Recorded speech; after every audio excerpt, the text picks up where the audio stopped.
is go leor gan na chomhlachtaí áitiúil agus na gnóthaí áitiúil tá hífeil go na mar tá teaicíisteach go háirí muointe Chois Fharraige ar nói ach tá sé go háling chun an eiceil is go ma héin person tá go háling an Seanscoil eiceil mar seo leis an na maisiúcháin na lugus na daoine le.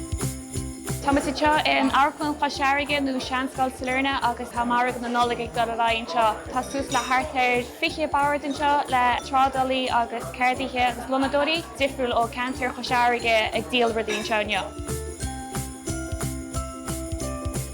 Rinne mud imach mar seo nora agus staid a thbáil leis so bhí mud geargáil ó neart go neart leis. Just le bhainte na háta ruirt le chéile, seantar ruirt go trádalaí agus ceirdaithe na háta cinná le go dairí thuspáins agus thuspáins go daoine cid atá si ná áil in cheantar hain.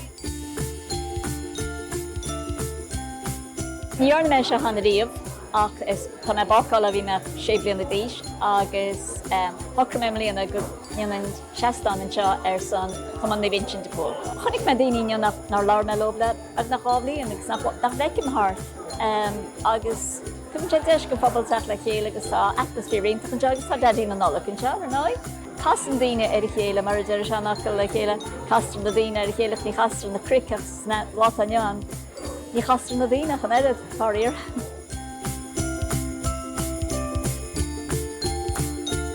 Well tá chud is smóga díalta an rudí smóidim an na sconaí í fácha cáiteán agus na coci bála tá si sin ar fád imiche. Í coci pórtar agam tá si sin bagnach imiche. Is blála a bheith bácail, is sé mar therape é. Ceapam bú sé tábhacht a chuirt go na bhaint de pól nó carnach atá áitiúil agus duine siad a lán ébre agus tá sé testáil níos géad á riamh siad go muis cupla pot na bhirt le carnachtaí mar sin. Tá mis an teala ha Michael Distillery na drugláin Michael.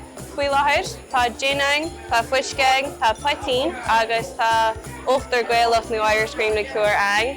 An ochtar gaelach sinní an táirgí is coitínta sinní gan a bhín chola na canach. Sin poitín is suirda támuid is sásta faoi, is mud an chéadrám a hosta duna poitín go gleach agus go leor gan na daoine bhí himpeall ainne bhí siad arálam gur anacu muinteid na dearchaí, so tá sé lún ag duna poitín seo an sé lún. Tá slúite bailí isteach le bheith breanúir na rudaí tá déanta go háitiúil, le bheith blaise rudaí, ceannacht rudaí, is dócha taú le gnóthaí áitiúla agus cúpla rud deas féirín deas á lein Nollag freisin. Ní marach siar bailach beganín so tá sé ar Margadh is gura an bhaile. Ach sé ceannas gura go mo chraí freisin, seo an pobal tá muide freislar chuileág an bléanagus bud oscail hir sin sa gheafé so deas a bheith ina measc man seo. Go chéad lá riamh tá muide a díal ar gcuid suimhe agus ar gcuid relish i dhéanamid sa cheafé, so is lá mór chumsa go páirsanna tá muid trí bliana le osclaígus tá me cuioinúir seo ó solar oscailmuid so sé fíorthachta chumsa. Si cinál mar seo. So I mean I think gur da léirbhe sin agus an ceann a bar for me go dtí seo na chalín beg bídeach agus dúirt me or sin go deas gúirtí. So ansásta. Tá daidir Nollag a hain an seo freisin béis an seo an hingatí trí agus tá sé just a gáineáil sin tá sé tógáil lista go na gasú legatá in seo inneo.